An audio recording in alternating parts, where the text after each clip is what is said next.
তোমাদের জন্য জীবন চলতে গিয়ে যত নিয়ম নীতির প্রয়োজন, সর্বোৎকৃষ্ট নিয়ম আর নীতি আর আদর্শ হলো রাসূলের মধ্যে, তোমাদের জন্য আর কারোর মধ্যে নাই। তাহলে সর্বোত্তম আদর্শ রাসূলের মধ্যে, আর কারোর মধ্যে? কথা বলেন না কেন? রাসূলের মধ্যে কেমন উত্তম আদর্শ? আল্লাহর জাতের কসম, জমিনের মধ্যে যত আদর্শ,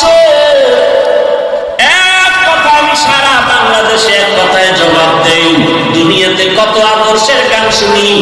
আব্রাহাম লিঙ্কনের আদর্শ, মাও সেতুনের আদর্শ, লেনিনের আদর্শ, কার্ল মার্ক্সের আদর্শ, প্লেটোর আদর্শ, এক কথায় দুনিয়ার সব আদর্শগুলো না একমাত্র মদিনাওয়ালা রাসূলের আদর্শই হলো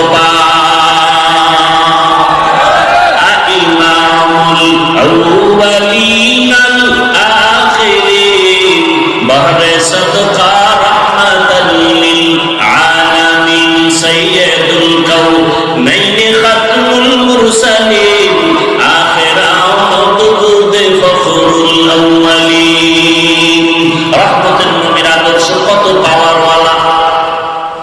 দুনিয়ার সব মানুষের বানানো আদর্শগুলো না পাক। কেন বলে? মানুষটাই না পাক। মানুষটাই কি? কারণ চক্ষু দিয়া বেগানা দেখে, চোখ না পাক।